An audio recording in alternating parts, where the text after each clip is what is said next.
Chair Austin Walker and Ranking Member Melissa Zibram, and distinguished members of this committee. In the 8 years I've been here, this is the first time I've come in front of this committee, and I'm not going to talk about marijuana. You may think that's the subject, automatically being a physician, that's what I'm talking about. No. Bringing concerns about the budget of our state, to this distinguished committee is like bringing coal to Newcastle. So you know all the concerns, you live with it much more than I do in the committees that I serve. So I would request you to consider alternate ways of looking at our budget as we move forward. And one interesting thought that came to my mind, and I would like to present to you, and maybe for your consideration as we work through this process, is to request all our agencies, our 78 departments and agencies that we have in the state, to look at zero-based budgeting.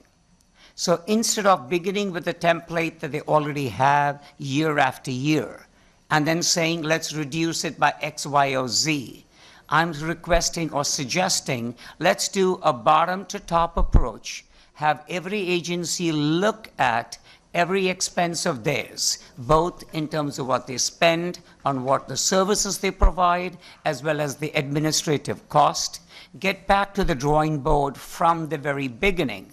And this, to me, would be an exercise. If done annually, would be phenomenal, or if this committee decides has to be done ever so often, would be 3 years, 5 years, or the other, at least makes every agency pause, look at what they're doing, and not just continue status quo. So that is the basis, the thought process behind the zero-based budgeting.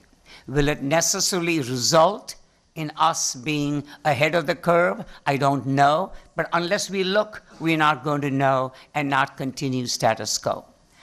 To my knowledge, Georgia is the only state that has this, has done that for the past year, that is there in the link for you to look at. And the areas that I would like this committee to look at in the zero-based budgeting idea, concept of ours, is look at the worker to manager ratio, which is out in the private world, as well what is in the public sector. In the private world where I belong to, it is about 14 to 15 workers to one supervisor. And that's not the ratio that I'm told exists in the state. And I would like us to look at that and make our state agencies far more efficient.